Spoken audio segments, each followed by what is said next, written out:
नमस्कार दोस्तों, pro people news में मैं आपका स्वागत करता हूं।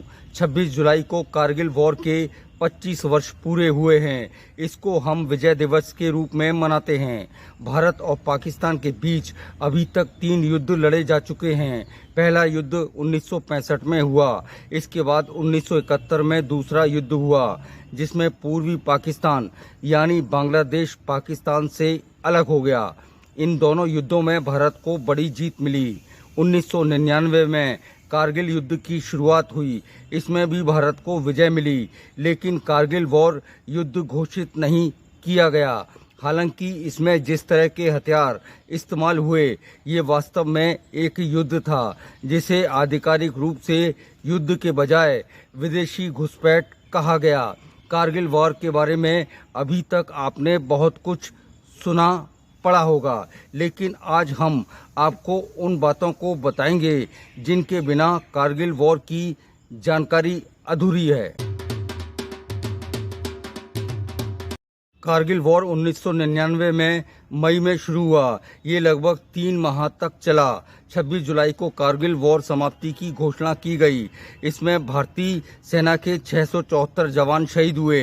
पाकिस्तानी सेना ने माना कि उसके 1000 जवान मारे गए। हालांकि ये संख्या इससे अधिक भी हो सकती है।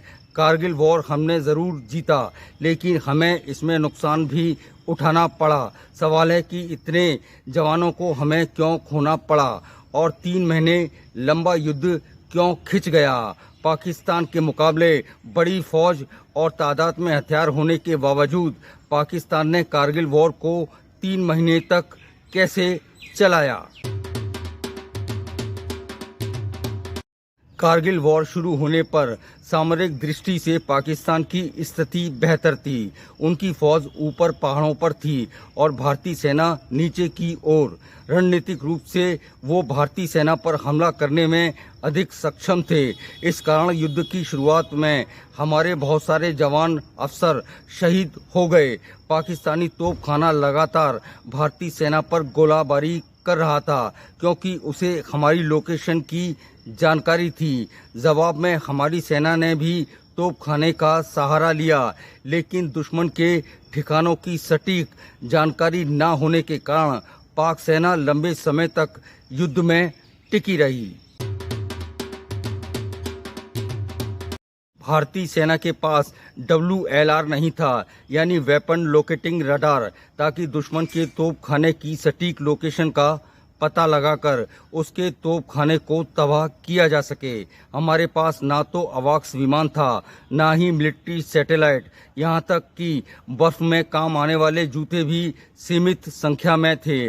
भारी तोपें ज़रूर थीं, लेकिन पहाड़ों पर युद्ध लड़ने के लिए लंबी दूरी तक मार करने वाली हल्की तोपें नहीं थीं, जिसे पहाड़ों पर आसानी से चढ़ाया जा सके या फिर एयरलिफ्ट कराया जा सके। हमें आगे ज़रूर बढ़ना था और हम बढ़ रहे थे, लेकिन भारतीय सेना को नुकसान उठाना पड़ रहा था। ऐसे मौके पर हमारे साथ इजराइल और रूस आए और उन्होंने मदद की, और 3-4 दिन के भीतर पाकिस्तान हार मानने पर मजबूर हो गया। इजराइल ने भारतीय सेना को वेपन लोकेटिंग रडार उपलब्ध कराया। रूस ने अपने मिलिट्री सैटेलाइट का सपोर्ट दिया। अवाक्स की मदद ली गई और अचानक से भारतीय तोपों ने युद्ध की तस्वीर बदल कर रख दी। ये कारगिल वॉर का टर्निंग पॉइंट था, जिसके बाद पाकिस्तानी सेना पीछे हटती चली गई।